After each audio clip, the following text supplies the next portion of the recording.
अस्सलाम वालेकुम दोस्तों, आपका होस्ट खालिद चिश्ती।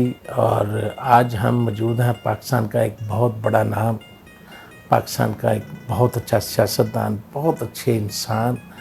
और मैं कहता हूँ कि पाकिस्तान के जो गिने चुने अमीर लोग हैं उनमें से पहले नंबरों पे इनका नाम है सरदार आज़म रशीद साहब। अस्सलाम वालेकुम। जी वालेकुम सलाम। हजूर, आप इतने अमीर तरीन, अल्लाह ताला ने आपको इतना अमीर बनाया और जिस फैमिली के साथ आपका तल्लक है वो फैमिली पाकिस्तान के फाउंडरों में से है। आप अपनी फैमिली के बारे में कुछ बताएंगे? जी जी साहब, थैंक यू वेरी मच। जी पहले तो ये जो ख़ानदान है ये बेसिकली इंडिया से माइग्रेट करके आया और इंडिया में जो थी वो 553 या 52 स्टेट्स हुआ करती थी, जिसको कहा करते थे princely states of the sub continent. तो उसमें से ये ख़ानदान जो है, नाबा एक रियासत थी पटियाला, वहाँ से माइग्रेट करके आया। मुसलमानों के बड़े ख़ानदानों में से एक ख़ानदान होता था और पाकिस्तान मूवमेंट में बहुत बड़ा किरदार अदा किया। और पाकिस्तान बनने के बाद हम लाहौर में, और एक छोटी सी जगह है जहाँ हमें एग्रीकल्चर बेस है, वो चनियोट शहर है, वहाँ आबाद हुए। और जैसे सबके साथ प्रॉब्लम्स आई पाकिस्तान में, उसी तरह फिर प्रॉब्लम्स इस ख़ानदान के साथ भी आई, इसके अलॉटमेंट्स में, प्रॉपर्टीज़ में। सो वो टफ़ टाइम भी गुजारा और वो जो बड़ा टाइम था वो भी बहुत अच्छा टाइम वो भी गुजरा।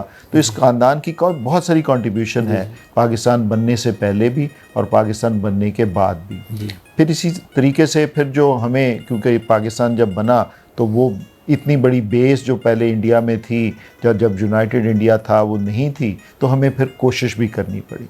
और वो जो कोशिश होती है उसमें फिर हमें मेहनत की कोशिश जो है वो सबसे इम्पॉर्टेंट रही।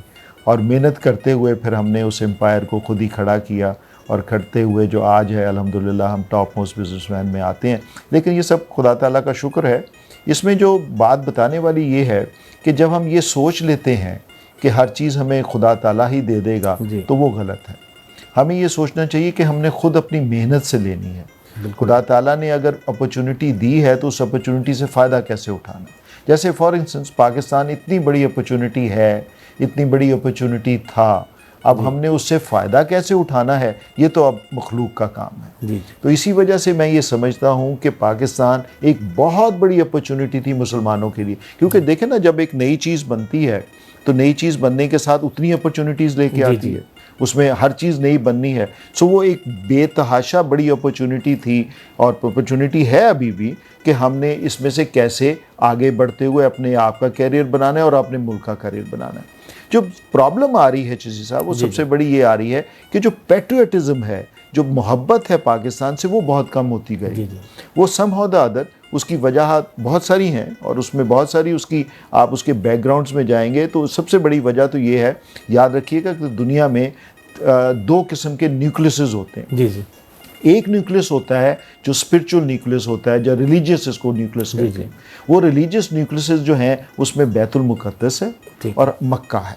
ये दोनों हैं जो कि आपकी दुनिया के न्यूक्लियस हैं, इनके बगैर दुनिया नहीं चलती। बिल्कुल ठीक। और 3-4 न्यूक्लियस होते हैं जो जियोग्राफी के हिसाब से होते हैं कि उनकी लोकेशन इतनी इंपॉर्टेंट है कि दुनिया के उसके बगैर नहीं चल सकती। तो पाकिस्तान का बनना भी इस वजह से था कि ये न्यूक्लियस है और पाकिस्तान को आगे चलना भी जिस तरीके से गवर्न किया जा रहा है वो भी उसी की वजह है कि वो न्यूक्लियस है। तो पाकिस्तान जैसे कहा जाता है, पाकिस्तान, यूक्रेन, जिबूती है, उसके बाद अफ्रीका में जो है वो मिस्र आ जाता है। सो ये 5-6 ऐसी मुल्क हैं जो कि so called nucleus of the world हैं। इस वजह से पाकिस्तान में जो सुपर पावर्स होती हैं उनका बहुत असर रसूख होता है। वो अपने हाथ से ऐसे मुल्कों को छोड़ना नहीं चाहती। जब वो छोड़ना नहीं चाहती तो फिर वो गवर्नेंस सिस्टम जो होता है, जिस तरीके से गवर्न करना होता है, उस तरीके से वो चलते हैं। तो पाकिस्तान में जो सबसे बड़ी प्रॉब्लम है वो इंटरनेशनल गवर्नेंस सिस्टम की है, वो उनकी इन्वॉल्वमेंट है, वो सुपर पावर्स का वो जो वर्ल्ड एजेंडा है जो उन्होंने दिया हुआ है पूरी दुनिया में, उसकी इम्प्लीमेंटेशन पाकिस्तान से होनी। तो अनफॉर्चुनेटली ये कहना कि जी पाकिस्तान के लोग में टैलेंट नहीं है, ये कहना कि हाँ जी पाकिस्तान में सब खुदा ना खासा करप्ट लोग रहते हैं और पाकिस्तान को कुछ करना नहीं आता पाकिस्तानियों को, ये बड़ा गलत कॉन्सेप्ट है। पाकिस्तानियों के पास सबसे बड़ा पोटेंशियल है, पाकिस्तानियों के पास सबसे बड़ी सोच है, पाकिस्तानियों के पास सबसे बड़ी हिम्मत है। अगर आज आप देखते हैं तो अनफॉर्चुनेटली गवर्नमेंट ने कुछ नहीं दिया हुआ। आपने अगर इंसाफ लेना है तो आपने ख़रीदना है, आज आपने को अगर अस्पताल में जाके इलाज लेना है तो आपने खरीदना है, आपने हर चीज़ इस मुल्क में ख़रीदनी है, तो आपको गवर्नमेंट ने कोई चीज़ देनी नहीं है जो कि प्लेटफॉर्म होता है। तो अब हुकूमत ने अगर देनी नहीं है तो आप हुकूमत से क्या एक्सपेक्ट क्या करेंगे। लेकिन इसके बावजूद कि कुछ नहीं मिल रहा तो फिर भी चल रहा है। तो कैसे चल रहा है कि हर आदमी ने एक अपना गवर्नेंस सिस्टम बनाया हुआ है। बिल्कुल वो जो गवर्नेंस सिस्टम है वो बरादरीज़म पे बेस्ड है कि अगर को खुदा ना खास्ता कहीं प्रॉब्लम आ जाती है तो किसी ने मुझे आके हुकूमत वाले ने नहीं उठाना, मेरी बरादरी वाले ने, कज़न ने उठा लेना है, मेरे किसी भांजे ने, मेरे किसी भतीजे ने या मेरे किसी दोस्त ने मेरी मदद करनी। सो वो बरादरीज़म जो है वो बेसिकली एक पूरी गवर्नमेंट चला रहा है। तो वो सिस्टम कैसे बनाया है, लोगों ने खुद बनाया है और पाकिस्तान में चल रहा है। अगर आप ओवरऑल इकोनॉमिक सिस्टम की अगर बात करते हैं तो आप मुझे किसी घर का बजट बना के बता दीजिए जो एवरेज घर है वो कैसे चला रहे हैं। सो वो कैसे चल रहा है, वो भी एक सिस्टम है। सो इस वजह से मेरा ये ख्याल है कि पाकिस्तान में सबसे इम्पॉर्टेंट चीज़ जो है वो उनकी ह्यूमन रिसोर्सेज है और ह्यूमन रिसोर्स को बहुत बुरी तरह अनयूटिलाइज्ड किया जा रहा है। ये जो हमारे पास एसेट है ये लाइबिलिटी बनता जा रहा है। किसके लिए? उस स्टेट के लिए। जो स्टेट होती है, याद रखिएगा, और गवर्नमेंट जो होती है वो डिफरेंट चीज़ होती है। स्टेट होती है जो कोर एस्टेब्लिशमेंट जिसको कहते हैं, और गवर्नमेंट होती है जो इलेक्टेड गवर्नमेंट साहब बना के, जिसको लेजिस्लेचर कहते हैं, जो आपको आके कानून बनाती है और करती है।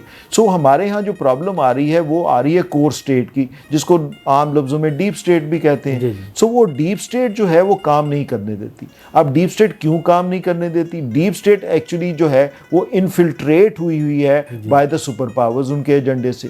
सो जो सुपर पावर्स कहती हैं कि दुनिया में ये एजेंडा होना चाहिए, उसकी इम्प्लीमेंटेशन ऐसी होनी चाहिए, तो वो स्टेट जो है वो कहती है अच्छा ऐसी गवर्नमेंट बना दो कॉस्मेटिक जो उनके लिए काम करे। सो उस वजह से फिर पाकिस्तान हर 10-15 सालों के बाद एक नया मुल्क बन जाता है। तो मैं हैरान हूँ, मैं देख रहा हूँ कि जो पाकिस्तान जो पहले 40s में था आज वो 60s में नहीं था, जो 60s में था वो 70s में नहीं था, जो 70s में था वो 80s में नहीं था। उसके बाद देखें ना, ज़ियाउल हक साहब आए, नया पाकिस्तान। उससे पहले जो है जनरल अयूब खान आए, नया पाकिस्तान। उसके बाद जनरल मुशर्रफ साहब आ गए, एक नया पाकिस्तान। सो अब आ गए एक नया पाकिस्तान। जो अब प्रेजेंट अगर बात करते हैं तो प्रेजेंट मैं ये समझता हूँ कि बड़ा सोफिस्टिकेटेड मार्शल लॉ लगा हुआ है। इससे अच्छा मार्शल लॉ क्या हो सकता है कि हर चीज़ जो है वो फ़ौज हमारी जो है वो उसको कंट्रोल कर रही है और गालियाँ खाने के लिए एक बड़ी खूबसूरत सी गवर्नमेंट जो है वो सामने रखी हुई है कि हाँ जनाब ये कर रहे हैं।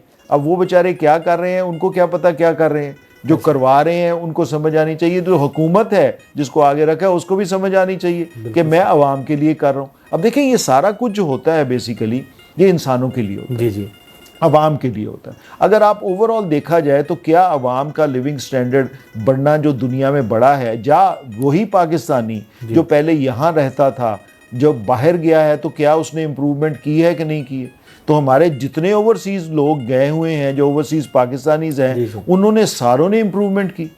तो क्या ये डीएनए हमारा ख़राब है कि हम यहाँ इम्प्रूवमेंट नहीं हो सकती, हमारा लिविंग स्टैंडर्ड नहीं बढ़ सकता और सिर्फ उनका बढ़ सकता है? तो इस तरह की बात नहीं है। वो वजह सिर्फ ये है कि उनको प्लेटफॉर्म बेहतर मिल गया, उनको अपॉर्चुनिटी बेहतर मिल गई और पाकिस्तानियों से अपॉर्चुनिटी लेते रहे। क्योंकि जो एजेंडा है वो एजेंडा ये नहीं है कि वेलफेयर ऑफ पाकिस्तान, जो कोर एस्टेब्लिशमेंट का एजेंडा है ये है कि किसी तरीके से इस पे मैक्सिमम कंट्रोल हो जाए और मैक्सिमम कंट्रोल होते हुए इस खित्ते में किसी तरीके से अमन ना हो सके। क्योंकि आप याद रखिएगा अफगानिस्तान बहुत इंपॉर्टेंट जगह है क्योंकि वो कॉरिडोर है और इसी वजह से अफगानिस्तान जो है वो ज़ीरो है अगर बलूचिस्तान उसके साथ नहीं है। तो अगर आप देखेंगे ओवरऑल हिस्ट्री में तो आप देखेंगे कि बलूचिस्तान हमेशा अनरेस्ट रहा है। वो क्यों अनरेस्ट रहा है? कि बिकॉज ऑफ कि वहाँ इतनी ज़्यादा इन्वॉल्वमेंट है सुपर पावर्स की और पाकिस्तान के ख़िलाफ़ लोगों की कि वहाँ हर हालत में उन्होंने अनरेस्ट रखना है इस वजह से कि स्टेबिलिटी ना आ सके। अब हम जो है वो क्या लड़ने के लिए पैदा हुए थे? हमें जब पाकिस्तान जो हमारी फैमिली में बात होती थी कि क्या जब हमने ये सब कुछ बनाया, जब ऑल इंडिया मुस्लिम लीग में सबसे पहले शिरकत की और उसमें मूवमेंट स्टार्ट की और बेतहाशा कुर्बानियाँ दी इस घराने ने, तो क्या ये इस वजह से बनाया था कि लड़ने हैं और इसी वजह से बनाया था कि जंगें लड़नी है? क्या ये कोई वॉर टोरेंटेड कंट्री थी जब वॉर रिलेटेड पाकिस्तान बना था? It was never invested like that. Pakistan was made basically as a welfare state और एक मुस्लिम वेलफेयर स्टेट। सो मुस्लिम वेलफेयर स्टेट क्या होगी? मुस्लिम वेलफेयर स्टेट तो ये होगी कि वहाँ पहली दफ़ा दुनिया का जो कैपिटलिज्म का जो एजेंडा है, जो गवर्नेंस सिस्टम है, उससे हट के एक मुसलमानों का अपना जो गवर्नेंस सिस्टम है वो राइज किया जाए और एक ideal state, so called ideal state के तहत आप एक ऐसा एजेंडा लेके आएँ और लोगों को बताएं कि ये देखें, ये छोटा सा खित्ता जो है, इसमें अगर ये सिस्टम ऑफ गवर्नेंस आता है तो जनाब ये आप दुनिया में सबसे कामयाब है। आज जी साहब अगर हम बात करते हैं चाइना की, तो चाइना की क्या लड़ाई है अमेरिका के साथ? चाइना की सिर्फ इतनी सी लड़ाई है अमेरिका के साथ कि वो कहते हैं कि जो गवर्नेंस सिस्टम है वो चाइनीज़ कहते हैं वो हमने अपना रखना, जी जी, क्योंकि आपकी जो डेमोक्रेसी है वो हमने देख लिया कि क्या डेमोक्रेसी है, ऐसे ही तो हमने डेमोक्रेसी दे के नहीं आनी जो आपकी डेमोक्रेसी है। इसको कहते हैं वेस्टमिनिस्टर्स डेमोक्रेसी। जी जी, तो वेस्टमिनिस्टर डेमोक्रेसी जो है उसने तो तबाह करके रख दिया दुनिया ऐसे को। ही, तो वो कहते हैं कि जो तरक्की आपने 400 साल में की है वो तरक्की हमने 30 साल में कर ली है, 40 साल में कर ली है। सो इस वजह से वो उनका क्लैश है। जी तो ये क्लैश हमारा भी होना चाहिए था एक्चुअली, अगर हम यहाँ इस्लामिक सिस्टम लेके आते जो कि कैपिटलिज्म, प्राइवेट कैपिटलिज्म को बिलीव नहीं करता, वो बेसिकली स्टेट कैपिटलिज्म को भी बिलीव नहीं करता। एक दरमियानी सिस्टम है जिसमें दोनों कैपिटलिज्म्स होंगे, जिसमें आवाम भी होगी, जिसमें जो आप कमाएंगे वो सारा उसका फ्रूट जो है अकेले आदमी को नहीं मिलेगा, वो नीचे जाएगा। सो इसमें ये बहुत इंपॉर्टेंट चीज़ें हैं जो हमें समझने की लागत है। अच्छा, यहाँ पे अपना एक बात की जाए, आप चूँकि अमीर तरीन फैमिली में से भी हैं और आज जब हम अपने मुल्क में देखते हैं तकरीबन कोई 2 या 3% लोग अमीर तरीन है, बाकी तकरीबन समझ लें कि गरीब तबका है। एक गरीब क्यों रह जाता है और एक अमीर तरीन कैसे बनता है, ताकि लोगों को अवेयरनेस हो कि हिम्मत करनी है, क्या करना है? देखिए इसमें ये बड़ी इंपॉर्टेंट बात है चीज़ साहब, इसमें जो सिस्टम है ना दुनिया का, वो सिस्टम अनफॉर्चुनेटली ऐसा बनाया है कि अमीर आदमी अमीर रहेगा और गरीब आदमी गरीब रहेगा। ये जो सिस्टम ऑफ गवर्नेंस है जिसको आप रोज़ सुनते हैं, सरमायादाराना निज़ाम की बात करते हैं, कैपिटलिज्म की बात करते हैं कि जी वो कैपिटलिज्म क्या है कि मेरे पास कैपिटल रहेगा और जब मेरे पास कैपिटल आएगा तो मैंने नीचे वालों को इस्तेमाल करना है। फ़र्क क्या है कि सबसे बड़ी बात ये कि जब हम कहते हैं कि हमने फॉर इंस्टेंस कोई फैक्ट्री लगाई, जहाँ हमने कोई बैंक बनाया, जो भी है, अगर हमने कोई कारोबार किया तो हम उसकी जो कैलकुलेशन करते हैं वो ये करते हैं कि जनाब इतने का प्रोडक्ट आया, इतने में वो बिकेगा और इतने में बनाने वाले की जो सैलरी है वो भी कॉस्ट ऑफ प्रोडक्ट में आएगी, जो कि नहायत गलत है कि आप ह्यूमन रिसोर्सेज को आप कॉस्ट ऑफ प्रोडक्ट्स में नहीं ला सकते। ह्यूमन रिसोर्सेज को आप लेके आएंगे शेयर ऑफ द प्रॉफिट में, क्योंकि उनकी वजह से ये सब कुछ हुआ। सो इस वजह से ये क्लैश है कि अमीर आदमी जितना अमीर बनता है वो चाहता है कि मैं उतना ही अमीर बनता रहूं, और मैं कैसे बनूंगा कि जब तक मैं जो मेरे साथ वाले हैं मेरा मुकाबला ना कर सकें। सो इसके लिए जो सबसे इम्पॉर्टेंट चीज़ है वो ये चीज़ है कि अब दुनिया जो है वो चेंज होती रहती है। दुनिया जो पहले जो अमीर थे आज वो गरीब हैं, जो अब आज के अमीर होंगे अगली सदी में वो गरीब होंगे। सो उसके लिए जो नौजवानों के लिए और एक एवरेज आदमी के लिए सिलसिला ये है कि तालीम जो है वो स्किल वाली तालीम ली जाए, वो हुनर वाली तालीम ले। ये बहुत अहम है कि हमने BA, BScs और MAs करके यहाँ धक्के नहीं खाने। तो मेरा ये मैसेज है सबके लिए कि आज के बाद आप अपने बच्चों को 6ठी जमात के बाद आप उनको स्किल ओरिएंटेड तालीम में डाल दें। जब वो हुनर हासिल कर लें, जब वो हुनर आ जाएगा तो उनको किसी किस्म की कोई प्रॉब्लम नहीं होगी। पाकिस्तान में जो सबसे बड़ी प्रॉब्लम है वो उसका एकेडमिक सिस्टम है, तालीमी सिस्टम, जिसमें वो स्किल ओरिएंटेड है ही नहीं, जिसमें वो स्किल बताते ही नहीं है। आपके पास PhDs हो के क्या करेंगे? PhDs ने कितने के लोग पढ़ा लेंगे? ऐसे ही कितने के लोगों को आप कहेंगे कि टीचर्स लग जाएं, कितने को आप कहेंगे रिसर्च बना। सो आपके लिए जो सबसे इम्पॉर्टेंट मैसेज है माँ बाप के लिए कि आज के बाद आप ये तहिया करें कि मैंने अपने बच्चे को स्किल की तरफ लेके जाना है, हुनर की तरफ। स्किल का मतलब है हुनर की तरफ लेके जाना है, और हुनर मैंने उसको सिखाना है जो उसके लिए उसमें एबिलिटी है। हर बच्चे में खुदा ताला ने एक बड़ी एबिलिटी रखी होती है ताकि उसमें वो अपना कैरियर बनाए। जो वो करना चाहता है उसमें वो उसके लिए तालीम इस तरह की दें, उसको BA और MBAs और उस चक्कर में बिल्कुल ना लेके जाएं, उसको तालीम दें आप हुनर की। और जब वो हुनर हासिल कर ले उसके बाद फिर उसके लिए खुद ब खुद आप देखेंगे राहें खुलना शुरू हो जाएंगी। और सोशल मीडिया को इस्तेमाल करें अपने आप को बताने के लिए कि हाँ जनाब हमारे पास ये हुनर है, हमारे पास ये चीज़ है और ये चीज़ आम लोगों के लिए मुफाद है। दूसरी बात जो है जो बहुत इंपॉर्टेंट है, जो आज की जनरेशन को समझनी है कि दुनिया छोटी हो गई है जी। तो आजकल एक्सेसिबिलिटी बहुत ज़्यादा बढ़ गई है, तो कोशिश करें कि एक्सपोर्ट ओरिएंटेड बिजनेस में आएँ। कोई ऐसी चीज़ जो आप यहाँ से भेज सकते हैं, या कोई ऐसी चीज़ जो आप यहाँ बैठे उनको प्रोवाइड कर सकते हैं, उसमें कोशिश करें। ये आज का बहुत इंपॉर्टेंट मैसेज है आम लोगों के लिए कि कोशिश ये की जाए, उनको डायरेक्शन दी जाए कि आज आप प्लान कर लें कि मैंने वो कुछ करना है जो मैं दुनिया में आगे वो प्रोडक्ट बना के बेचूंगा जो दुनिया में बिक सकता है। उसमें आपकी सर्विसेज भी हैं, उसमें आपके प्रोडक्ट्स भी हैं, आपके हार्ड प्रोडक्ट्स भी आ जाते हैं, सॉफ्ट प्रोडक्ट्स भी आ जाते हैं। सो कोशिश ये करनी चाहिए। अगर आप देखेंगे ना ओवरऑल आईटी का बहुत इंपॉर्टेंट है। जी। आजकल इंटरनेट जो आपकी इंटेलिजेंस आ रही है, artificial intelligence, that is very important. IT related business बहुत इंपॉर्टेंट है कि कोई घर बैठ के भी हो सकता है। वो इस वजह से है कि आपके लिए बाहर राहें खुल जाएंगी। उसी से फिर आप प्रोडक्ट्स बनाएं। हम ये कन्फाइन कर लेते हैं कि हमने आईटी के बिजनेस को सिर्फ सर्विसेज देनी। जी। भाई सर्विसेज नहीं देनी, उधर से आप कलेक्ट करें कि क्या क्या चीज़ें बन सकती हैं। देखिए पाकिस्तान का मैं बताता चलूँ, बहुत इंपॉर्टेंट है चिश्ती साहब आज आपके इस ताउन से, कि पाकिस्तान में ऑर्गेनिक फूड की बहुत बड़ी मार्केट है जो कि पूरी दुनिया को सप्लाई की जा सकती है। हमारे पास सबसे अच्छा चावल है, हमारे पास सबसे अच्छी गंदम है, हमारे पास सबसे अच्छा शुगर है, हमारे पास सबसे अच्छे दालें हैं, हमारे पास सबसे अच्छी दूसरी तमाम क्रैश क्रॉप्स के साथ जो दूसरी तमाम चीज़ें हैं, मसाला जात, वो सब कुछ है। हमारे पास जो सीड्स बहुत अच्छे हैं। सो उसमें हम कोशिश करें कि एक इतनी बड़ी मार्केट बना लें जो कि ये कहा जाए कि जी Pakistan is an organic Pakistan. Very good. Pakistan में जो चीज़ आए वो ऑर्गेनिक फूड के तहत हम आपको सप्लाई करते हैं। सो वो जो एक मार्केट अब दुनिया में आने वाली है, दुनिया में इसका बहुत स्कोप है। दुनिया में ये जो हमने आर्टिफिशियल ज़िंदगी दी है, लोग इससे तंग आ गए हैं, बीमारियां बेतहाशा बढ़ गई हैं। लोग, हर आदमी ये चाह रहा है कि मैं ऑर्गेनिक फूड की तरफ आए। सो ऑर्गेनिक फूड एक ऐसी इंडस्ट्री है जिस पे हमें नई जनरेशन को कंसंट्रेट करना चाहिए और थ्रू आईटी वहाँ के हमें कॉन्टैक्ट्स लेने चाहिए। जब हमें वो कॉन्टैक्ट्स मिल जाएं, वहाँ उसकी सैम्पलिंग करके हमें वो जो है हर हालत में उनको जो है किसी भी तरीके से जैसे मैनेज करके वो करना चाहिए। दूसरा तरीका जो बहुत इंपॉर्टेंट है, जो गवर्नमेंट के लिए है, कि किसी तरीके से जो आपकी जो इक्विटी होती है टू स्टार्ट बिजनेस, वो लोगों के पास यहाँ नहीं होती। तो हमें ये माँ बाप को ऑन द प्राइवेट सेक्टर कोशिश ये करनी चाहिए कि बच्चे को जो है वो किसी तरीके से इतना सरमाया अरेंज कर दिया जाए कि वो अपना बिजनेस स्टार्ट कर ले।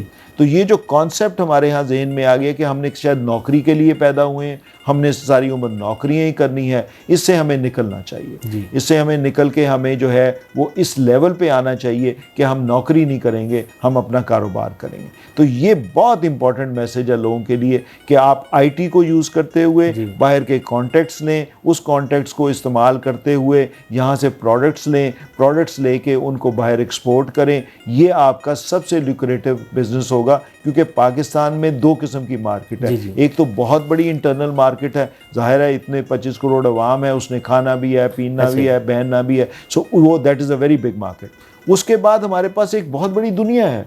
इसी 25 करोड़ अवाम को चाइना ने 2 अरब अवाम को सबको एसेट बना दिया। तो हमने क्या लाइबिलिटी बनाना है 25 करोड़ को? हमने उनको एसेट बनाना है। तो एसेट कैसे बनेंगे कि उसको यूटिलाइज करें। तो गवर्नमेंट में अनफॉर्चुनेटली ये मैं बताता चलूँ, गवर्नमेंट की कोई ज़्यादा एफर्ट्स नहीं होगी, क्योंकि ये हाईली कंट्रोल्ड स्टेट है। मैं तो ये कहता हूँ कि अमेरिका की ही एक छोटी सी रियासत है जिसको पाकिस्तान कहते हैं, तो उसको रियासत को उन्होंने ही चलाना है। तो पाकिस्तान को सुपर पावर्स ही चलाती हैं, उन्हीं के सिलसिले में चलता है, उन्हीं के एजेंडे पे काम होता है, उन्हीं के लिए काम होता है। सो इस वजह से मेरा ये ख्याल है कि प्राइवेट सेक्टर को आगे बढ़ना पड़ेगा और प्राइवेट सेक्टर को अपनी प्रायोरिटीज़ जो हैं वो डिफ़ाइन करनी पड़ेंगी, और प्राइवेट सेक्टर ये समझे कि आज के बाद मैंने अपने बच्चे को बीए और एलएलबी और सिर्फ मास्टर्स नहीं कराना, मैंने उसको एंटरप्रेन्योरशिप पे लेके जाना, मैंने उसको लेके जाना है कि वो किसी तरीके से कारोबार शुरू करे। सो ये बहुत इंपॉर्टेंट है, जो कि एक बहुत बड़ी ड्रास्टिक चेंज लेके आ जाएगा। जी, अब सियासत के हवाले से बात की जाए तो आप एक अच्छे सियासतदान भी हैं। आपकी फैमिली पाकिस्तान के फाउंडरों में से है। जिस बेस पे पाकिस्तान बना था उस बेस पे पाकिस्तान काम कर रहा है इस वक्त? वो वाली बात आ जाती है, एब्सोल्युटली नॉट वाली बात आ जाती है। ये कि एक तो ये मैं बताना चाहता हूँ कि पाकिस्तान जब बना था तो पाकिस्तान का जो कोर एजेंडा था बनाने का ब्रिटिश एम्पायर का, वो एक वेलफेयर स्टेट नहीं था। ठीक है। वो अनफॉर्चुनेटली एक मिलिट्री ओरिएंटेड स्टेट था या मिलिट्री डोमिनेटेड स्टेट था, जी। जिसके लिए उनको लेजिटिमेसी चाहिए थी कि उस फौज को आपने कैसे रखना है। तो उसके लिए ये मुल्क बनाया गया था, क्योंकि जितनी इन्वेजन होती थी हमारे इंडिया में वो सारी अफगानिस्तान के बॉर्डर के थ्रू होती थी, और यहाँ से आके लोग यहाँ मुगल्स ने आके पूरी यहाँ आपकी हुकूमत की। सो उनको भी ये डर था कि जी दोबारा से इन्फिल्ट्रेशन ना आ जाए, तो यहाँ एक आर्मी होनी चाहिए और एक बफर जोन होनी चाहिए। सो इस लिहाज से जो इंटरनल एजेंडा था जो कोर स्टेट का, वो अनफॉर्चुनेटली मैं फिर दोबारा ये कहता हूँ कि वो कोई पॉजिटिव नहीं था। ठीक है। लेकिन उसके साथ एक अपॉर्चुनिटी भी थी। अपॉर्चुनिटी ये थी कि एक नया मुल्क बन रहा है, और इस मुल्क को बनना है, बड़ा इंपॉर्टेंट मुल्क है, और इस मुल्क में अल्हम्दुलिल्लाह सब चीज़ें थी। ये इन चंद मुल्कों में से है जिसके पास, आपके पास नॉर्दर्न एरिया है जिसमें कि हर चीज़ दुनिया की है, आपके पास सेंट्रल पंजाब है जिसमें हर चीज़ है, आपके पास ईस्टर्न पंजाब है जिसमें हर चीज़। सो इसमें हर चीज़ इस मुल्क में एक कंप्लीट पैकेज दिया गया था। लेकिन जो प्रॉब्लम ये थी कि वो खिलाफत मूवमेंट जो ब्रिटिशर्स थे उनके बड़े वो डरते थे कि किसी तरीके से खिलाफत मूवमेंट जो है वो स्टार्ट ना हो जाए और मुसलमानों को डिवाइड किया जाए। तो उस एजेंडे के तहत फिर मुसलमानों को डिवाइड करना बड़ा ज़रूरी था। पहली तो डिवीजन थी पाकिस्तान बनाना, फिर उन्होंने काम करना शुरू कर दिया कि बांग्लादेश बनाया जाए और ईस्ट पाकिस्तान को अलग किया जाए, सो दैट इस पाकिस्तान को और छोटा कर दिया जाए। तो इस वजह से फिर वो शुरू हो गया। अब जो है अनफॉर्चुनेटली अब ये एजेंडा है कि जो इसके प्रोविंसेस हैं इनको अलग अलग कर दिया जाए। सो उनका जो एजेंडा है, जो सुपर पावर्स का एजेंडा है पाकिस्तान के लिहाज से आप समझ लीजिए, इन रिस्पेक्ट ऑफ पाकिस्तान, वो यही है कि किसी तरीके से आप पाकिस्तान को फिर मुसलमानों को डिवाइड करते हुए इनको छोटे छोटे हिस्सों में तकसीम कर दें। उनका फ़ायदा बहुत है। फॉर एग्ज़ाम्पल आज जो गाज़ा में हो रहा है, अब गाज़ा में अगर आप खुद गाज़ा में होते और वो गाज़ा पाकिस्तान का हिस्सा होता और एक मुल्क होता तो आपकी फीलिंग कुछ और होती। बिल्कुल सही। आज आप पाकिस्तान में हैं तो आप कहते हैं कि जी ठीक है, वो तो तकलीफ़ में है ही हैं, अब हम क्यों तकलीफ़ में आ जाएं। सो जो बहुत इंपॉर्टेंट चीज़ है वो है डिवीज़न ऑफ मुसलमान। सो पाकिस्तान की जो बुनियाद थी, जो इंटरनल बुनियाद थी, वो ये थी कि पाकिस्तान में जो इंडो पाकिस्तान में दोनों में सब कॉन्टिनेंट में मुसलमान हैं उनको डिवाइड कर दिया जाए। जब ये डिवीजन हो जाए तो फिर इसको भी डिवाइड कर दिया जाए बिटवीन ईस्ट पाकिस्तान और between Bangladesh and east Pakistan जो पहले था, और उसको और पाकिस्तान को, तो वो कर दिया गया। अब वो इसमें है कि किसी तरीके से ये जो इनकी जो KPK है, बलूचिस्तान है, जहाँ मकसद है जो पार्ट ऑफ बलूचिस्तान के साथ जो अफगानिस्तान का लग रहा है वो पार्ट बना के एक नया पख्तूनिस्तान बना दिया जाए। सो आजकल उस एजेंडे पे बहुत काम चल रहा है। तो मेरा ये ख्याल है कि इसकी डिवीज़न जो है वो नज़र मुझे आ रही है पाकिस्तान की। लेकिन आपका वो क्वेश्चन कि यस उस तरीके से चलना चाहिए था, वो बिल्कुल नहीं चल सका। और वो इस वजह से नहीं चल सका कि सुपर पावर्स ने इस मुल्क को बुरी तरह इस्तेमाल किया, और हमारी कोर इस्टेब्लिशमेंट ने अनफॉर्चुनेटली इतनी फंसी हुई थी कि उनको करते करते पहले उन्होंने इसको मिलिटरीली यूज़ किया, उसके बाद जब 9/11 हो गया, जब इन्होंने रशिया USSR को तोड़ के रशिया बना दिया, जब अफगान वॉर जीत ली, तो फिर ये एजेंडा आया कि अब इस मुल्क को आपने इकनॉमिकली कैसे तोड़ना है। तो आपको इकनॉमिकली बाय डिज़ाइन आपने इसको तोड़ा गया, इसको ख़त्म किया गया, इसको इस तरीके से इकनॉमिकली मैं बता रहा हूँ। इसको मकसद है कि इसमें जो मेजर आपके इंग्रेडिएंट्स थे उनको निकाला गया आपकी मार्केट से, डॉलर को अप्रिशिएट किया गया, आपके जो बिजली पानी जितनी गैसें जो मेजर इंग्रेडिएंट उनको इतना महंगा कर दिया गया कि वो फिजिबल स्टेट ना रही। और आपके पास आज जो पहले तकरीबन 5 से 10% आपने अपनी लोन पेमेंट करते थे अपने पूरे बजट का, अगर आप 100 रुपया आपने फॉर एग्जांपल आपका बजट है तो पहले आप 20 से 25 रुपये मैक्सिमम उसका आपकी लोन पेमेंट होती थी। तो अनफॉर्चुनेटली आज वो जो है वो 55 टू 45 टू 50% तक आपकी जो है वो सिर्फ जो है वो लोन पेमेंट का इंटरेस्ट जाता है। सो वो उसको आपने बेसिकली जो आपका जो मैक्रो लेवल पे इकोनॉमिक एजेंडा था वो उन्होंने डिस्टर्ब करके अपना एजेंडा लेके आ गए, और पाकिस्तान को जो है आहिस्ता आहिस्ता वो छोटे से छोटा करते हुए, प्रॉब्लम से प्रॉब्लम करते हुए वो पाकिस्तान को अनफॉर्चुनेटली अब ये चाहते हैं कि इसकी भी बैल्कनाइजेशन हो जाए। सो ख्वाब बहुत अच्छा था, अपॉर्चुनिटी बहुत ज़बरदस्त थी, और इस लिहाज से चलना भी चाहिए था, लेकिन वो चल ना सका इस वजह से ये नहीं कि पाकिस्तानियों में कोई प्रॉब्लम है, मैं फिर रिपीट करूँगा कि मैं नहीं समझता। ये वो प्लेटफॉर्म है जो कोर इस्टेब्लिशमेंट ने इस मुल्क में दिया हुआ है। वो प्लेटफॉर्म इतना ड्रैकोलन है अनफॉर्चुनेटली कि उसके तहत आप डेवलप कर नहीं सकते। तो आप जिस पाकिस्तानी से मिलेंगे 99% जनरल पब्लिक जो है, जो हमारी मैटर करती है, जो हमारा कोर है, जिस वजह से पाकिस्तान खड़ा हुआ है, उसे आप कहेंगे कि जी पहले तो हालात बहुत अच्छे थे, आज हालात मेरे ख़राब हो रहे हैं। तो हर आदमी यही कहता है कि हाँ जी पहले तो हालात बहुत बेहतर थे, आज ख़राब हो गए। उससे फिर कहता है, जो फॉर एग्जाम्पल अगर आप कराची की बात करें तो पहले कराची क्या था जो आपका सबसे बड़ा बिजनेस, आज कराची क्या है। तो इसी तरह दूसरे शहर देखिए कि क्या थे और क्या है। तो क्या वो अपॉर्चुनिटीज़ मिल सकी? अगर कंपेयर किया जाए तो क्या मकसद है कि जो वेस्ट है उसके लिहाज से हमारे पास क्या चीज़ नहीं है।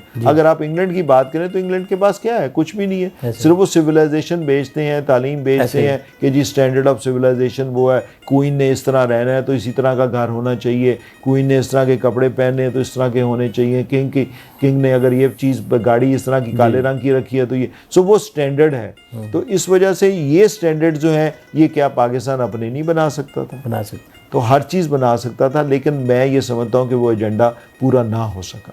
ठीक है। अब यहाँ पे हम बात करेंगे कि पाकिस्तान में जो पॉलिसी मेकर है, कौन सी पॉलिसी जो है वो बेहतर की जाए तो मुल्क बेहतर हो सकता है? देखिए ये भी बहुत इम्पॉर्टेंट क्वेश्चन है कि इसको कैसे, इसकी असल में ये मिक्स है। एक पॉलिसी ऐसी नहीं है कि एक सेक्टर को आप ठीक करेंगे तो आप दूसरा सेक्टर जो है वो ठीक हो जाएगा।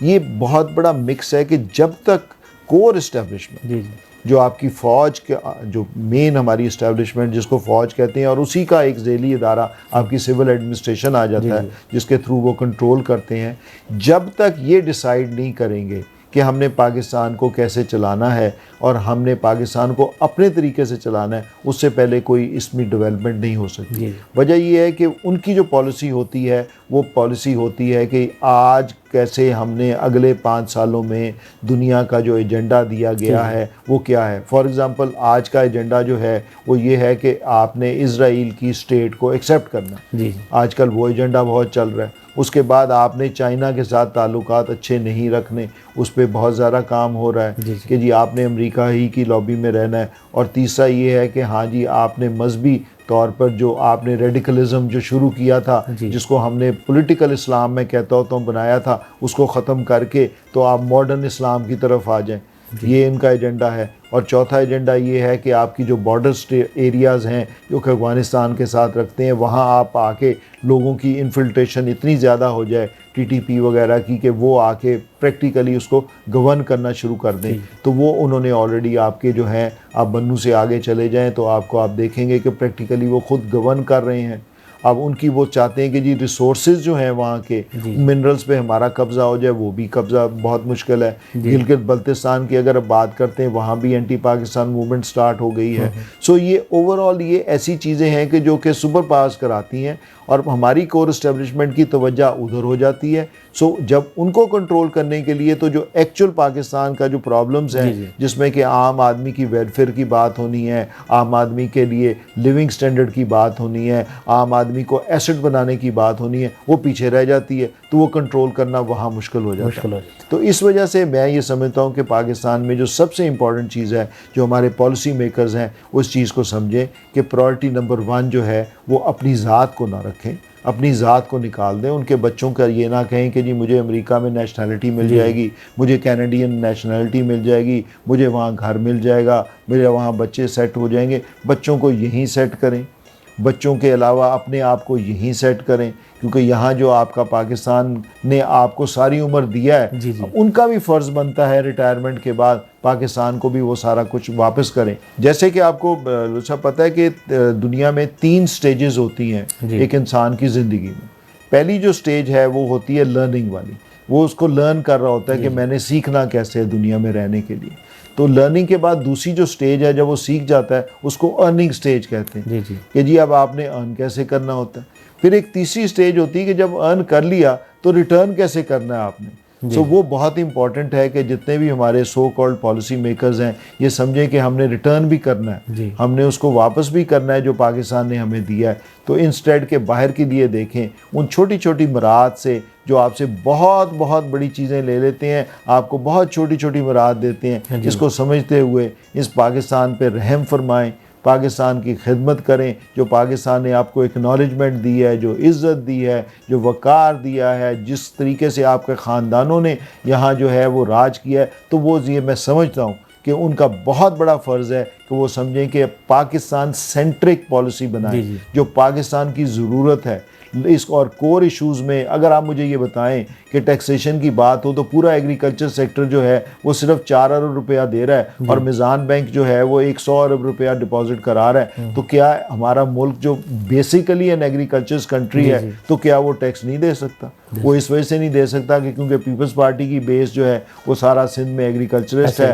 जो PMLN की बेस्ड है वो सारा जो दूसरा प्रॉब्लम है वो PMLN का जो ट्रेडर है वो कहता है कि जी मैंने नहीं देना, मैंने उसको टच नहीं करना, ना ट्रेडर आपको देता है ना जिम्मेदार देता है, तो तीसरा आदमी आपको कौन देगा टैक्स? सो इस वजह से इंडस्ट्रीज से आप ऑलरेडी ले रहे हैं और उसके अलावा जो सर्विस सेक्टर है आप पूरा जो है सर्विस सेक्टर से आप पहले ही उसका टैक्स काट लेते हैं, तो उस बेचारे से आपने चलना क्या? और यू विल बी एस्टॉनिश्ड कि 85% जो है आपके जो बिजली के बिल आ रहे हैं उसमें 85% दूसरे महकमों के टैक्स डिले होंगे। तो अब वो क्या मुल्क होगा कि जो बिजली की जद में, क्योंकि वो हर आदमी की ज़रूरत है और उसने पे करना है, जहाँ में 85% जो है वो आप दूसरी तरीके से लगा के उनसे टैक्स आप ले रहे हैं, तो क्या टैक्स आपने कलेक्ट करना है? फिर आपकी इनडायरेक्ट टैक्सेशन इतनी ज़्यादा है कि आपकी डायरेक्ट टैक्सेशन कोई नहीं देगा। ऐसे ही सो इस वजह से ये पॉलिसी मेकिंग के लिए बहुत इंपॉर्टेंट है कि आइडेंटिफिकेशन ऑफ द प्रॉब्लम्स पहली बात करें, फिर ये देखें कि हमारे पोटेंशियल सेक्टर्स कौन से हैं, उसको हमने कैसे लेके जाना है, फिर उस पोटेंशियल सेक्टर्स को यहाँ होम ग्राउंड देखें कि हम जो पैदावार कर रहे हैं या हमारी जो पैदावार है जिसमें ह्यूमन रिसोर्स है वो हम क्या कर सकते हैं, क्योंकि पाकिस्तान कोई इतना इंडस्ट्रियलाइज्ड मुल्क नहीं बन सकता। पाकिस्तान एक बहुत बड़ा कॉरिडोर है, पाकिस्तान बहुत बड़ा कॉरिडोर होने के साथ दुनिया का न्यूक्लियस है, तो इसको एज ए कॉरिडोर इस्तेमाल करें। इसको कॉरिडोर को इस्तेमाल करते हुए ऑर्गेनिक चीज़ों पे आके एक ऐसी मंडी बना दें पूरी दुनिया में कि पाकिस्तान से ये चीज़ जाएगी और पाकिस्तान में ये चीज़ आएगी। तो हमें कोशिश ये करनी चाहिए कि जो पूरा हमारा सिस्टम है अब हमें ये सोचना पड़ेगा, अब वो वक्त आ गया है कि इसको रीविज़िट किया जाए, अंग्रेज़ी में कहते हैं, इसको दोबारा सोचा जाए, इसको रीवैम्प किया जाए, क्योंकि अब वो वक्त नहीं रहा जब सुपर पावर्स आपके साथ नहीं है। वो सुपर पावर्स आजकल इंडिया के साथ हैं और इंडिया को वो ऊपर लेके जाना चाहती हैं चाइना के मुकाबले में। सो आपकी प्रायोरिटी वो नहीं रही। तो जो पहले था कि जी पाकिस्तान में हर चीज़ अमेरिका हमें दे देगा और फलां हमें दे देगा और बरतानिया दे देगा, वो अब नहीं मिलेगा।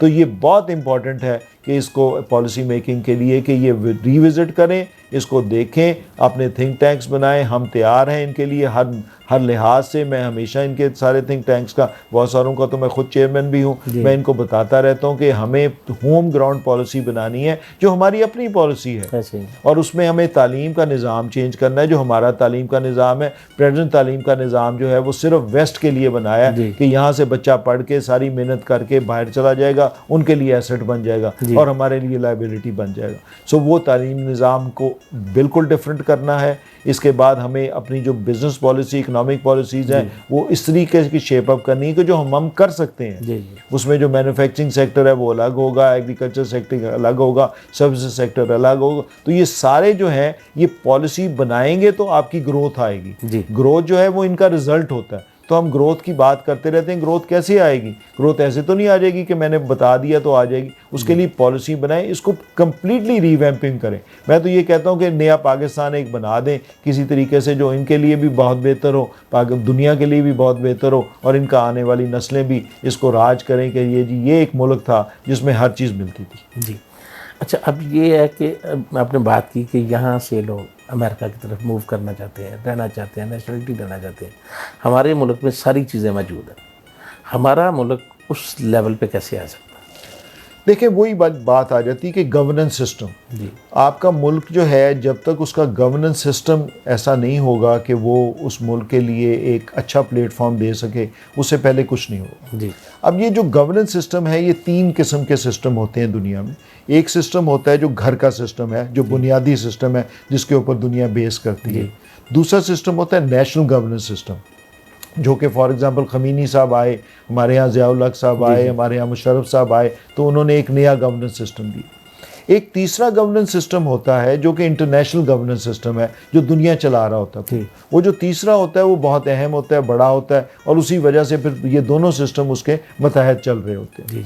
तो इस वजह से हमें अपना गवर्नेंस सिस्टम बताना पड़ेगा, चेंज करना पड़ेगा, उसमें टोटली उसको चेंज करते हुए उसको लेके आना पड़ेगा कि जो सुपर पावर्स के लिए बेनिफिशियल नहीं है वो जनरल पावर के लिए, जनरल पीपल के लिए, आम आवाम के लिए, जिन लोगों के लिए वो पावरफुल है। जब तक वो नहीं आएगा, इससे पहले कोई किसी किस्म की तरक्की जो है वो नहीं हो जाएगी। ये सब कॉस्मेटिक्स तरक्कियाँ हैं जो आपको नज़र आ रही हैं कि जी सड़कें बना दें, पुल बना दें, इससे कभी मुल्क नहीं बढ़े। हमेशा मुल्क बनते हैं कि आपने क्या आइडियल तलीमी निज़ाम ठीक किया, आपने क्या, आपका जो हेल्थ सिस्टम है। अब हेल्थ सिस्टम में मुझे ये बताएं कि एलोपैथी जो है वो एक बहुत बड़ा माफिया है, और एलोपैथी की वजह से बेतहाशा लोग बीमार रहते हैं कि आपने एक गोली खा ली, वो जब तक उसका असर रहा ठीक है, जैसे ही ख़त्म हुई तो फिर दोबारा वो तकलीफ़ आ गई। ज़ाहिर उन्होंने प्रोडक्ट बेचनी है। तो इसमें हमारे यहाँ तिब्बे नबवी का कॉन्सेप्ट बहुत ज़बरदस्त है, यूनानी सिस्टम बहुत अच्छा है, हकीम्स हमारे पास बहुत अच्छे हैं। तो हमें ये इसमें रीविज़िट करना है कि जो हमें, इसी तरीके से हमें एग्रीकल्चर स्कूल्स चाहिए, हमें ड्राइविंग स्कूल्स चाहिए नॉर्मल स्कूल्स की तरह, हमें स्किल ओरिएंटेड चाहिए। जब टेफ्टा के लिए सब कुछ मैंने बना के दिया था इनको, तो उसके लिए पेपर वर्क में यही था कि ये स्कूल जो है ये टेफ्टा के 6ठी जमात के बाद ये टेफ्टा जो है हर स्कूल का हिस्सा बन जाएगी। उससे डिटर्मिन होगा कि आगे आपने बच्चों में क्या कर लेके जाना है, वो बच्चे ने किधर जाना है, बच्चे ने कैसा कैरियर बनाना। सो ये सारा सिस्टम जो है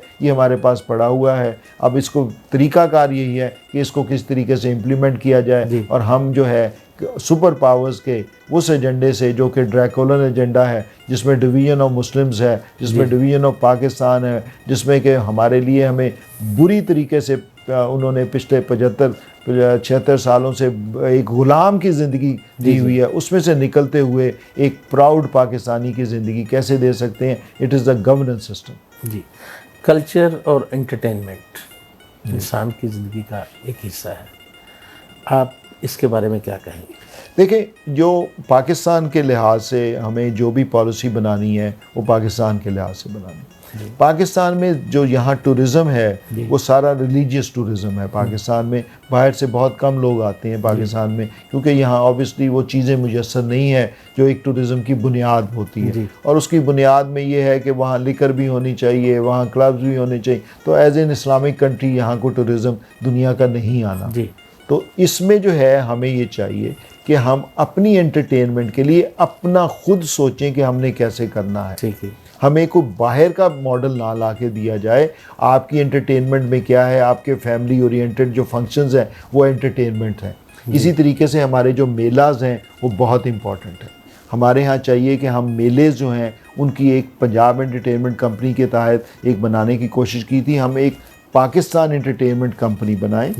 वो उसका काम ये हो कि वो कुछ ना कुछ एंटरटेनमेंट की मुख्तलिफ, जिसमें सर्कसेस हैं, जिसमें मेलाज हैं, जिसमें उसी में आप उनको सिविक सेंस बताएं लोगों को, उसी में आप उनकी तालीम का सिलसिला रखें। वो इनडायरेक्ट तालीम होती है जो कि हमारे पास, मुझे मालूम है कि उसको कैसे करना है। वो तालीम बना के एक पाकिस्तान एंटरटेनमेंट कंपनी बनाएं, और उसका काम ये हो कि हर वक्त कहीं ना कहीं पाकिस्तान के हर शहर में कोई ना कोई एंटरटेनमेंट चलती रहे, और होम ग्राउंड एंटरटेनमेंट, और वो ऐसी हो जो एजुकेशनल हो।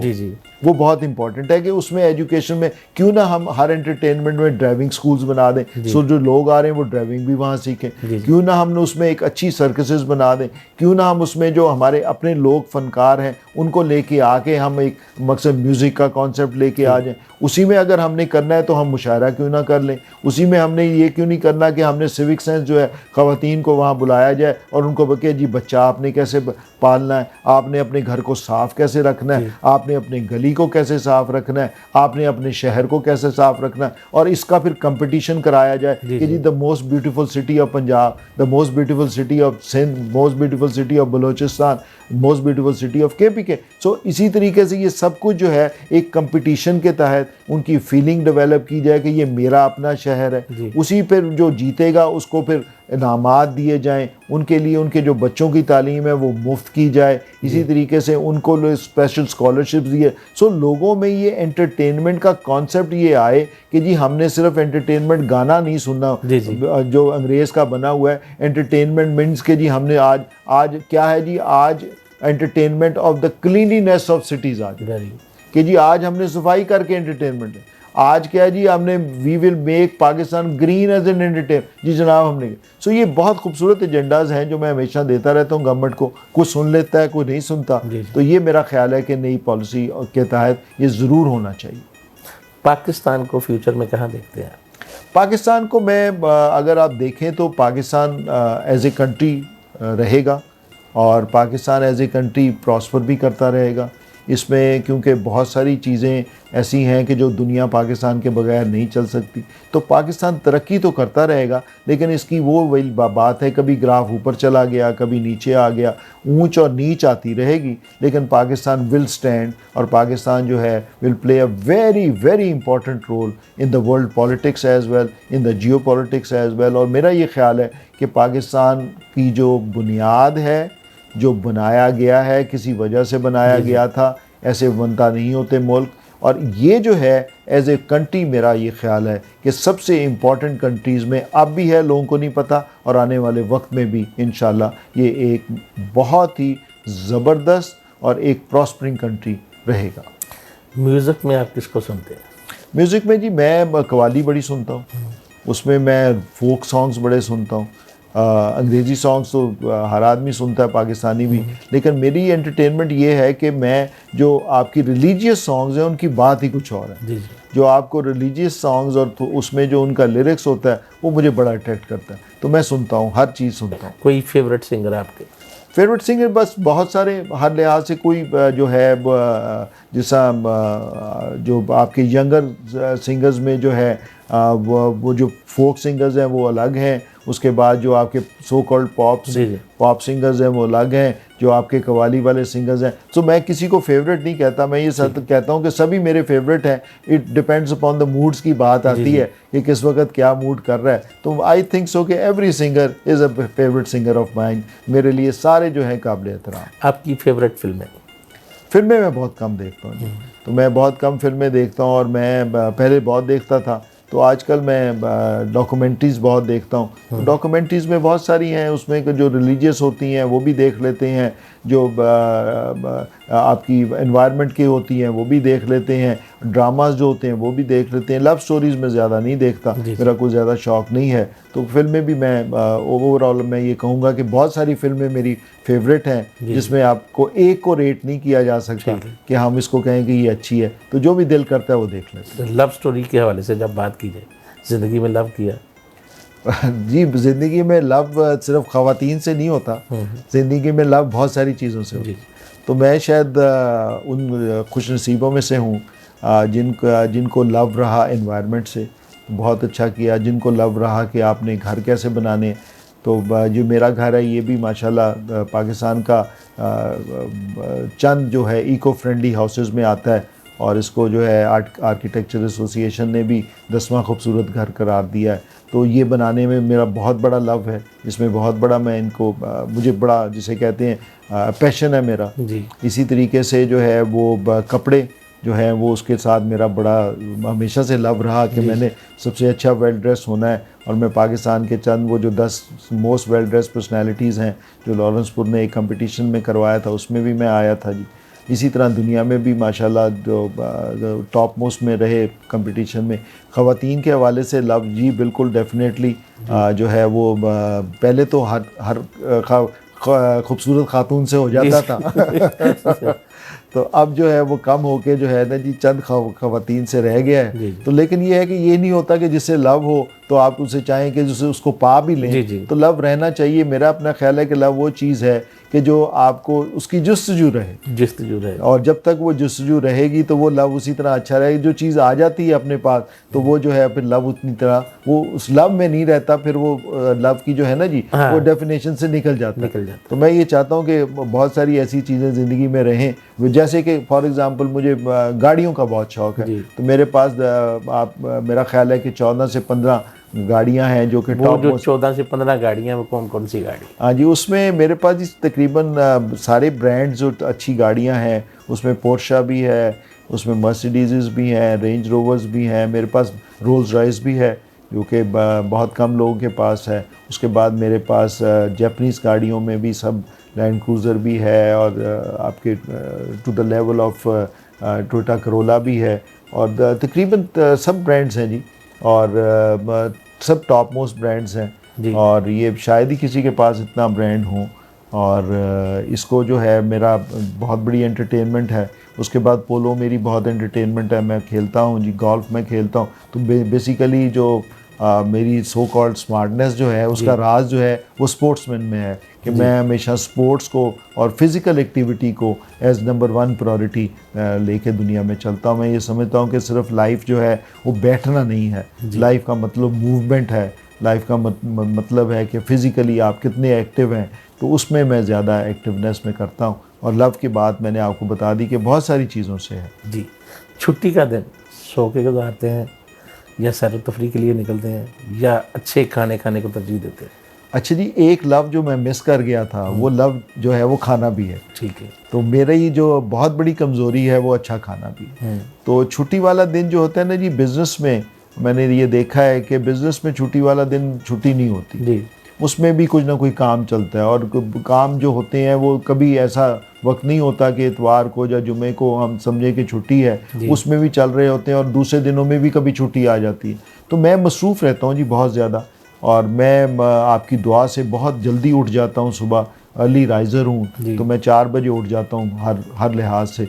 सो फिर वो मेरा वक्त जो है वो एक्सरसाइज में गुज़र होता है, वो मेरा वक्त जो है मेडिटेशन में गुज़र होता है। तो वो मैं गुजारता हूँ, और उसको बड़े तरीके से, और छुट्टियों में भी मैं ये समझता हूँ कि मेरा कोशिश ये होती है कि मैं कहीं बाहर चला जाऊँ। कोशिश ये होती है कि बाहर का मतलब ये नहीं कि बाहर के मुल्क, लेकिन वो जगह थोड़ी सी चेंज कर ली जाए।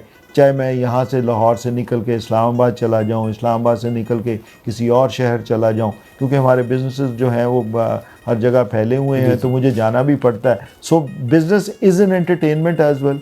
और मेरे लिए छुट्टी के वक्त ये है कि मैं जो है वो एक शहर से दूसरे शहर चला जाऊं, तो वो बहुत है। बाहर भी बहुत जाता हूं मैं, हर साल ही बाहर जाना होता है। सो वो एक एंटरटेनमेंट है। और छुट्टी वाले दिन जो है मैं उसको एज ए छुट्टी वाले दिन नहीं लेता। मैं ये भी करता हूं कि जब को थोड़ा रिलैक्स हो तो मैं एक्सरसाइज ज़्यादा शुरू कर देता हूं। तो मैं ये कहता हूं कि वो अपॉर्चुनिटी हासिल कर लेनी चाहिए जो आपको दूसरे दिनों में शायद नहीं टाइम मिलता। तो एक्सरसाइज इज़ माई एंटरटेनमेंट है। बिजनेस कौन कौन से हैं? बिज़नेस जी स्टार्ट हमने किया था लाहौर ब्यूटिफिकेशन प्रोजेक्ट, जो आप आज लिबर्टी राउंड अबाउट, ये सब कुछ जो है ये हमारा कॉन्सेप्ट, हमारी जो है वो प्रोजेक्ट है। बस शेल्टर्स आप देखते हैं, खूबसूरत स्ट्रक्चर्स, वो हमारा प्रोजेक्ट है। उसके बाद राउंड अबाउट्स हैं, वो हमारा प्रोजेक्ट है। उसके बाद जो है वो डिफरेंट पार्क्स वगैरह थे, वो हमारा प्रोजेक्ट है। उसके बाद हमारा मेजर प्रोजेक्ट जो है माइंस और मिनरल्स का है। हमारे पास कोल माइंस हैं, MRF ग्रुप ऑफ कंपनीज़ के नाम से हमारा बिज़नेस है। उसमें माइंस है हमारे पास, और उसमें से हम कोल की एक्सट्रैक्शन कर रहे हैं, उसके बाद सॉल्ट की एक्सट्रैक्शन कर रहे हैं। दूसरा हमारा जो इसको ग्रुप का हिस्सा है वो हमारे पास पाकिस्तान का सबसे बड़ा फर्नीचर सेंटर है, जिसको फन पारा के नाम से कहते हैं, वो चनियोट में है। उसके पीछे वर्कशॉप्स हैं, उसका एक कंप्लीट कंपोजिट यूनिट है जो पाकिस्तान में सबसे बड़ा यूनिट है, और उसको वो फर्नीचर मेकिंग के लिए हम इस्तेमाल कर रहे हैं, और वहाँ से बहुत एक्सपोर्ट भी होता है। तीसरा हमारा है डेवलपमेंट, जो रियल एस्टेट डेवलपमेंट है। हमारी हाउसिंग स्कीम्स हैं मॉडल टाउन के नाम से, तो हाउसिंग स्कीम्स में हम उसकी डेवलपमेंट करके, कहाँ? वो जी हम ग्वादर में है और चनियोट में है जी। और उसके बाद जो अब हमने बहुत अच्छा प्रोजेक्ट लॉन्च किया है, वो प्रोजेक्ट है first international city of Pakistan. वो हम पाकिस्तान फर्नीचर सिटी बनाना चाहते हैं पहली, और उसके बाद हम पाकिस्तान में पहली वो चनियोट में बन रही है। दूसरी सिटी हम बना रहे हैं, अभी स्टार्ट हो रही है, वो गुजरांवाला में बना रहे हैं, वो सिरामिक सिटी के नाम से होगा। तीसरी सिटी हम कोशिश कर रहे हैं कि हम चकवाल के पास जो है वो हम बनाए सॉल्ट सिटी के नाम से, जो हमारा सॉल्ट का एरिया है उसके नाम से। सो इस लिहाज से ये एक कमर्शियल हब्स के नाम से वो एक बहुत अच्छा हमारा बिज़नेस है। इसी तरीके से बहुत सारे हमारे बिज़नेस हैं। होटल चेन्स हैं हमारे पास, एक 9 स्टार की वो हैं, बख्शी टावर है, गल्फ होटल है, सफारी होटल्स हैं। सो हमने एक बहुत ही अच्छा मॉडल जो है वो शुरू से अपनाया हुआ है, और वो किसी बहुत ही सक्सेसफुल हो गया। इसी वजह से हम मैं ये समझता हूँ कि खुदा का बड़ा शुक्र है कि चंद सक्सेसफुल लोगों में मटीरियली भी जो है हमारा जो है वो हमें कंसिडर किया जाता है जी। सो बिज़नेस इज़ वेरी गुड जी। और वो ज़ाहिर है उस हिसाब से जब पाकिस्तान में बेहतर बिज़नेस के हालात होते हैं बेहतर चलता है, जब पाकिस्तान में बिज़नेस के हालात ज़रा दरमियाने होते हैं दरमियाना चलता है, जब कम होते हैं तो कम चलता है, तो उसी हिसाब से जो है ना जी वो बिज़नेस चल रहा है जी हमारा। आपके दादाजी हिंदुस्तान की रियासत नाभा और पटियाला के वज़ीर आज़म थे। जब पार्टीशन के बाद पाकिस्तान आए तो किस माहौल में रहना शुरू किया? मेरे दादा नहीं जी, परदादा जो थे सरदार वली मोहम्मद खान साहब, वो डिप्टी प्राइम मिनिस्टर थे वहाँ स्टेट ऑफ नाभा में, और मुसलमानों के वाहिद रिप्रेजेंटेटिव थे क्योंकि वो सिख डोमिनेटेड स्टेट थी। तो वो आके उनके फिर बेटे में से जो उनके एक बेटे थे उनकी जो आगे बेटी थी, मेरी जो दादी कंसिडर मेरे वालिद की बहन थी, उनका नाम था साहबजादी महमूदा बेगम। उन्होंने बहुत नाम कमाया और वो पहली एजुकेशन मिनिस्टर भी रही पाकिस्तान में सबसे पहला, और पाकिस्तान मूवमेंट में बहुत बड़ा उनका किरदार रहा। इसी तरीके से वालदैन का भी बहुत, मेरे जो वालिद थे उनका भी बहुत, उनका नाम सरदार अब्दुल रशीद बख्शी था, उनका भी बहुत किरदार रहा। तो तकरीबन सब फैमिलीज़ में से जो शुरू में आए तो पहले तो टफ़ टाइम था, पहले आके वो सेटल हुए यहाँ, अपने आप को सेटल किया, उसके बाद फिर आगे डेवलपमेंट शुरू हुई। सो वो एक लंबी कहानी है जिसमें ये मैं समझता हूँ कि उस सेटलमेंट में हमें एक लिहाज से नुकसान बहुत हुआ क्योंकि बहुत वेल सेटल्ड फैमिली थी, एक लिहाज से फ़ायदा भी हुआ कि हमने जो है वो मेहनत करनी शुरू की, और उस नवाबी दौर से निकल कर हमने कहा कि अब पाकिस्तान जो है ये पाकिस्तान हमारा है और हमें मेहनत करनी चाहिए। तो वो मेहनत भी बहुत की और फिर खुदा ताला ने उसके फ्रूट्स भी दिए हमें। आपको ये सारा कुछ प्लेट में डाल के मिल गया या मेहनत करके यहाँ तक आया? मेरा ये ख्याल है कि जी हमें कुछ छोटी प्लेट तो ज़रूर मिली थी। अगर ये कहा जाए, ये सब लोग कहते हैं कि जी हमें, तो हमने खुद अपने हिसाब से लिया, वो प्लेट ज़रूर थी, लेकिन उसके बाद ये है कि उस प्लेट में बहुत सारा कुछ जो डाला गया वो खुदा ताला ने मेहनत करके और वो जो है हिम्मत दी और उसमें वो जो है उसमें अचीव कर सके, लेकिन प्लेट मौजूद थी बहुत। ठीक है। मुश्किल वक्त कितना देखा? मुश्किल वक्त ज़्यादा देखा। मैं ये देखता हूँ कि मेरी ज़िंदगी में जो मेरा 70% टाइम या 80% टाइम था वो मुश्किल वक्त था। किस मुश्किल में? हर लिहाज से, वो दुनियावी तौर पे, चाहे वो कैरियर के लिहाज से हों, चाहे वो मेरे पॉलिटिक्स के लिहाज से हों। सो वो I tend to make more enemy. वो कहते हैं ना कि अगर आप लीडर हैं तो आपके दोस्त नहीं होंगे, आपके दुश्मन ज़्यादा होंगे। तो मैं क्योंकि समहाउ द अदर हर चीज़ में लीडर था तो उस वजह से मैं दुश्मन ज़्यादा बना लेता था और दोस्त मेरे कम होते थे। सो ओवरऑल जो है वो 70% मुश्किलात में रहा। तो मैं ये हमेशा ये कहता हूँ कि शायद यही किस्मत का हिस्सा था कि सब कुछ होने के बावजूद आपको मुश्किल वक्त आए और आप ज़्यादा। अब ये फ़ायदा ये होता है कि जब आप मुश्किल से गुजरते हैं चिश्ती साहब, तो फिर आपका जो अच्छा टाइम होता है वो बड़ा ज़बरदस्त गुजरता है, तो आपको उसकी कदर होती है। अगर आपके पास अच्छा टाइम ही रहे तो फिर अच्छा रहे तो उसकी कदर ही नहीं होगी कि अच्छा क्या है। सो मैं शायद उन खुश नसीबों में से ज़रूर हूँ कि जिनको अच्छा टाइम भी मिला और बुरा टाइम भी, तो ज़ाहिर है मुश्किलात वाला भी मिला, तो दोनों का जो है ना जी वो फ्रूट्स उन दोनों के वो ले सके। वो लर्निंग प्रोसेस था और ये जो है अब अर्निंग प्रोसेस में जो था ना जी वो भी आ सकता, और फिर रिटर्निंग प्रोसेस में हम बहुत सारा जो है ना जी, मैं अब ज़िंदगी में हमने बहुत बड़ा ट्रस्ट भी बना दिया है, हम उसको ट्रस्ट को चला भी रहे हैं और उसको इंशाल्लाह एक्सपेंड भी करते रहेंगे। प्रॉपर्टीज़ भी हम ट्रस्ट के नाम कर रहे हैं। तो वो ये हम सोच रहे हैं कि हम ज़्यादातर अपनी जितनी भी एम्पायर जो भी है छोटी मोटी, उसको जो है हम सारा ट्रस्ट बना के उसको लोगों के लिए दे दें। और उसमें बहुत सारा काम हो रहा है जो हम बताना नहीं चाहते, लेकिन अल्हम्दुलिल्लाह मैं इस लिहाज से सेटिस्फाई हूँ कि जो कुछ भी मैं बना रहा हूँ उसमें ज़रूर मेरी कंट्रीब्यूशन जो है उन लोगों की है जिन्होंने बना के दिया है, जो कि हमारी जनरल पब्लिक है। और जो आपके बच्चे हैं वो भी आपके बिज़नेस में हैं या उनकी अपनी फील्ड है? नहीं, वो अपने अभी छोटे हैं, वो तो बेटियां जो हैं वो तो उनकी शादी हो गई है। अब बच्चे जो हैं जी इंशाल्लाह वो भी बिज़नेस में आ रहे हैं और बिज़नेस में आके संभालेंगे जी। हमारी जो यूथ है उसके लिए क्या कहें? जी साहब, उसके लिए बस एक ही चीज़ है कि पाकिस्तान को इस तरह ना लें कि पाकिस्तान से ही हमने हर चीज़ लेनी है। पाकिस्तान को इस तरह लें कि पाकिस्तान को मुझे देना भी है। कहते हैं ना, there are two mothers, one is your own mother जिसने पैदा किया होता है, and the second mother is your country. So इसको भी अपनी माँ की तरह लें, इससे भी मोहब्बत करें, इससे भी प्यार करें, और आज के बाद अपनी डायरेक्शन जो है वो स्किल की तरफ रखें कि मैंने एक हुनरमंद इंसान बनना है। मैंने FA BA या मैंने आगे किसी तालीम को लेते हुए इस लिहाज से तालीम हासिल नहीं करनी कि मैंने नौकरी करनी है। ये बहुत बड़ा मैसेज है कि मैंने ये सोच लेना है कि मैंने कुछ ना कुछ खुद करना है, खुद ना कुछ खुद बनना है, और चाहे जितने भी मुझे मुश्किलात हों मैंने पाकिस्तान में रहना है, पाकिस्तान में ही मैंने कुछ करना है, पाकिस्तान में ही तरक्की करनी है। जो आजकल का ये ट्रेंड डेवलप हो गया यंगर जनरेशन में कि शायद मुझे हर चीज़ बाहर मिल जाएगी, बाहर आपको हर चीज़ नहीं मिलेगी, आपको वो रिस्पेक्ट नहीं मिलेगी जो आपको खिदमत का मौका अपने माँ बाप के साथ मुहैया परवरदिगार ने किया, वो नहीं हो सकेगा। आप अपने लोगों को लुक आफ्टर नहीं कर सकेंगे, आपको बाहर दोस्त नहीं मिलेंगे। सो इसके लिए ये सब चीज़ें जो आपके पास हैं इससे फ़ायदा उठाएं and consider again and again as your second mother is your country as well. अब लास्ट सवाल में जाओ, पुरसकून ज़िंदगी गुजारने के लिए इंसान को क्या करना है? देखिए ये बहुत अहम सवाल है। इसमें पुरसकून ज़िंदगी गुजारने के लिए सबसे पहली इम्पॉर्टेंट चीज़ है कि आप अपने अंदर से बुग़्ज़ निकाल दें। आप अपने अंदर से पॉजिटिविटी जितनी हो कि जी जो भी मेरे साथ ज़्यादती कर ले वो ज़्यादती होती रहे, मैंने तुम्हारे साथ ज़्यादती नहीं करनी। पहली तो आप 90% चीज़ें वहीं आपकी सेटल डाउन हो जाएगी। दूसरा ये कहें कि जी जितना भी गलत माहौल होगा, जो कुछ भी होगा, मैंने पॉजिटिव रहना है, मैंने ईमानदारी से ज़िंदगी गुजारनी है। तीसरी ये चीज़ है कि मैंने ज़िंदगी में जो भी कुछ होता रहेगा मैंने फ़िज़िकल एक्टिविटी ज़रूर करनी है। पैसे का मतलब ये नहीं है कि मैंने सारी उम्र ड्राइंग रूम में बैठ के या बेडरूम में बैठ के अपनी ज़िंदगी गुजार देनी है, मुझे फ़िज़िकल एक्टिविटी करनी है। और चौथा उसका सबसे बड़ी चीज़ ये है कि ये दुनिया में कंसिडर कर लें अपने आप को कि मैंने लेना कुछ नहीं है, मैंने देना है।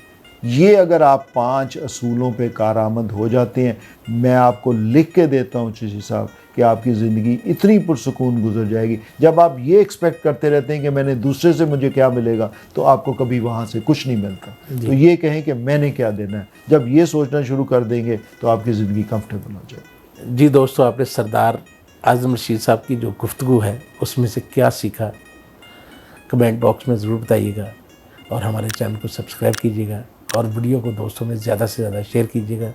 नेक्स्ट मिलेंगे इसी तरह के किसी अच्छे इंसान के साथ। अल्लाह हाफ़िज़।